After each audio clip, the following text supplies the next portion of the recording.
और गंगा जी कौन है? जब वामन भगवान ने सभी लोगों को नापा है ना, तो ब्रह्मलोक में भी वामन भगवान का चरण पहुंचा है। तो वहां पर ब्रह्मा जी ने क्या किया, वामन भगवान के चरण को धुल करके अपने कमंडल में रख लिया है। वही गंगा जी आएंगे आगे।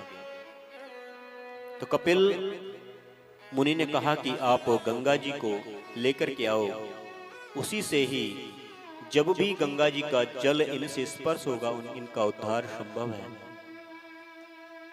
तो अंशुमान ने बहुत ज्यादा तपस्या की।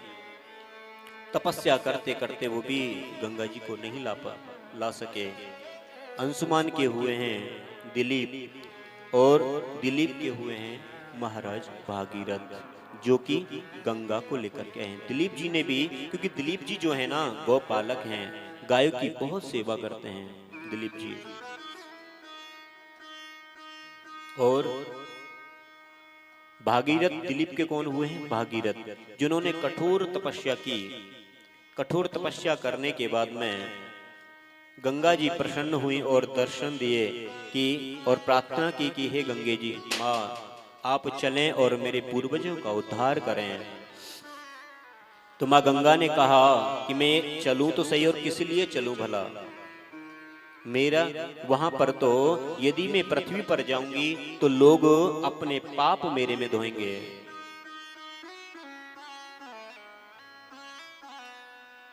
तो संतों ने कहा है कि आप से यदि पाप धोएंगे तो जैसे ही कोई संत आपके में स्नान कर देगा तो तुरंत ही उसके पाप भी पूरे गंगा जी के समाप्त हो जाएंगे। और दूसरी बात बोली गंगा जी ने कि पृथ्वी पर मेरा वेग कोई रोक नहीं सकता, मैं रसातल में चली जाऊंगी। तो भागीरथ ने प्रार्थना की कि माँ गंगे, आपका वेग रोक कौन सकता है? जो आपके वेग को रोक सकता है कोई तो होगा। तो माँ गंगा ने कहा है कि मेरा यदि कोई वेग रोक सकता है तो वो एक ही है। कौन? भगवान शंकर, नीलकंठ महादेव। बोल शंकर भगवान की जय। अब तो भागीरथ जी ने क्या किया, शंकर जी की आराधना की है।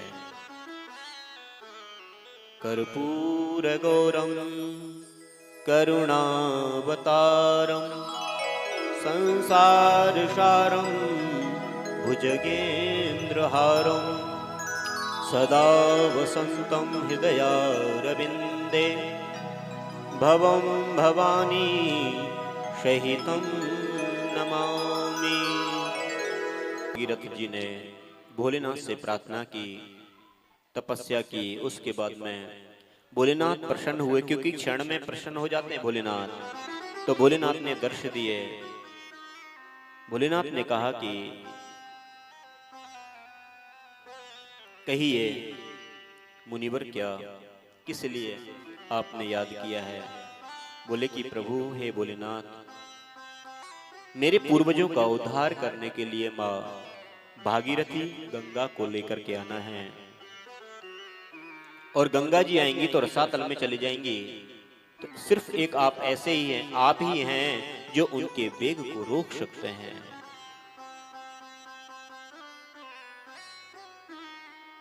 तो भोलेनाथ ने बोला कि ठीक है भागीरथ जी, यदि आप अपने पूर्वजों के उद्धार के लिए माँ गंगा को लेकर के जा रहे हैं तो उससे आपके पूर्वजों का ही उद्धार नहीं होगा, जितने भी संसार के लोग हैं सभी का उद्धार होगा।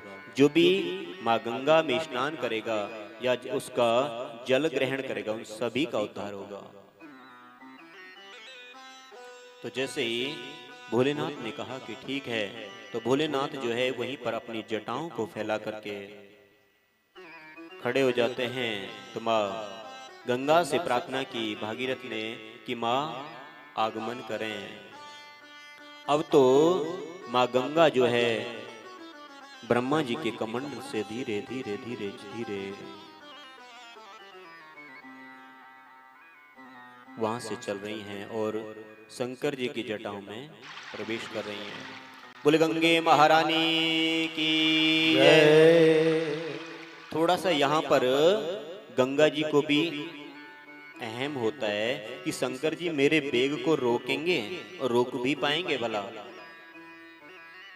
जब ये चीज शंकर जी ने को मालूम हुआ कि गंगा जी के अंदर भी अहम है कि मेरे वेग को रोक पाएंगे क्या, तो शंकर जी ने क्या किया, अपनी जटाओं को खोला है।